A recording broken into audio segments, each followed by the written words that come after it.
আসসালামু আলাইকুম। আশা করি আপনারা সবাই অনেক ভালো আছেন। অনেকদিন পরে আমরা ভিডিও শুটে আসলাম, কারণ হচ্ছে বৃষ্টির কারণে আমরা ভিডিও করতে পারিনি। তো ভাইকে আমরা অনেকদিন থেকে দেখতে পাচ্ছি। আজকে আমরা কোর্ট স্টেশন মানে কোর্ট এলাকাতে আছি, রাজশাহী কোর্ট এলাকাতে আছি আমরা। এই কোর্টের এখানে ভাইটিকে আমরা আজকে 2-3 সপ্তাহ থেকে দেখতে পাচ্ছি। ভাইয়ের মুখ থেকে আমরা যতটুকু শুনতে পেরেছি, ভাইয়ের বাসা হচ্ছে চট্টগ্রাম বিভাগে। তো চট্টগ্রাম বিভাগে কোন জায়গাতে এই জিনিসটা ভালোভাবে বুঝতে পারতেছি না। তো ভাইয়ের অবস্থা খুবই খারাপ, পায়ে প্রচন্ড আবর্জনা, ময়লা আবর্জনা, একদম ঘা হয়ে গেছে। দেখেন চুলকাচ্ছে কিভাবে, প্রচুর পরিমাণে চুলকাচ্ছে, একদম ঘায়ের মতো হয়ে গেছে ময়লা আবর্জনাতে।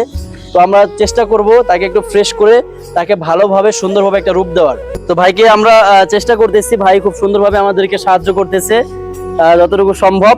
আর ভাইয়ের বাসা চট্টগ্রামে, উনি হয়তো বা কোনো অ্যাক্সিডেন্টের কারণে ওনার পায়ের অবস্থা দেখেন, ওনার পায়ে প্রচুর পরিমাণে দাগ, এই যে এই দাগগুলো, এই যে এগুলো দেখেন রক্ত বের হয়ে গেছে চুলকাতে চুলকাতে যে এগুলো, এবং এই যে হাতের অবস্থা দেখেন, উনি হয়তো বা কোনো অ্যাক্সিডেন্টে এরকম হয়েছে। এইসব করেছে, আমরা এইসব করি। দেখেন ভাইয়ের আকুতি দেখেন। আমি আপনাদেরকে বলার কারণে একটাই উদ্দেশ্য, আজকে আমাদের সমাজ ব্যবস্থা কত নিচে গেছে। এই ভাইটা সেন্সলেস, একদম ধরেন সমাজ সম্পর্কে কিছু তার জ্ঞান নাই, এক কথায় সে পাগল। ওনাকে হচ্ছে মানুষজন কিছু টাকা পয়সা দিত, এই টাকা পয়সাগুলো এই সমাজের মানুষ আসলে কতটা নিকৃষ্ট, এই টাকাগুলো সে নিয়ে গেছে।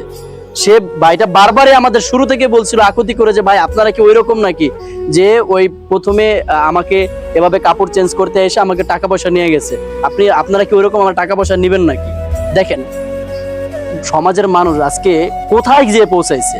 একটা পাগল মানুষ, এর কাছে 5 টাকা 10 টাকা থাকতেই পারে, সেই টাকাটাও কি মানুষের নিতে হবে? আজকে আমাদের সমাজ অবস্থাটা কোথায়? আমরা চাই সমাজের প্রত্যেকটা স্তরের মানুষ এই সমস্ত মানুষের পিছনে একটু নজর দিবেন, সচেতন থাকবেন, যাতে করে এই সমস্ত মানুষগুলো সামাজিকভাবে সুন্দরভাবে রূপ নিয়ে বসবাস করতে পারে। তো আমরা মোহাম্মদ ভাইকে হচ্ছে চেষ্টা করলাম, তার ভাষা অনুযায়ী চট্টগ্রামে তার ভাষা, কিন্তু তার ভাষাতে আমরা বুঝতে পারছি না যে আসলে সে চট্টগ্রামের অন্য কোনো জায়গার। যদি চট্টগ্রামের হয়ে থাকে তাহলে চট্টগ্রামের মানুষগুলো এই ভিডিওটা বেশি বেশি দেখবেন এবং বেশি বেশি শেয়ার করবেন, যাতে করে তার ফ্যামিলির কাছে সে ফিরে যেতে পারে। আমরা চেষ্টা করতেছি এবং তাকে সম্পূর্ণ ফ্রেশ করালাম। প্রথমে কি অবস্থা ছিল সেটা দেখতেই পেলেন, তো এখন আমরা সম্পূর্ণ ফ্রেশ করালাম। আপনার কাছে কেমন লাগছে ভাই? ভালো লাগছে না? আপনি যদি রাজশাহীতে থাকেন, রাজশাহীতে থাকলে আমি আপনাকে 1-1.5 মাস পর আবার দেখতে আসবো। আর যদি বাড়িতে যে পৌঁছাইতে মন চায়, তাহলে আপনি একটু বলে দেন যে আমার বাড়ি যেতে মন চায়, বলেন। আমরা পরামর্শ আমরা নিচ্ছি, আমরা সেখানে যাবো না, আমরা এনে কিছু করব না। বাড়িতে পৌঁছাতে যেতে মন চায় না, ভাইয়ের বাড়ি যেতে ইচ্ছা করছে। আপনারা সবাই একটু ভিডিওটা বেশি বেশি শেয়ার করে দিবেন, যাতে করে ভাইটা বাড়ি যেতে পারে।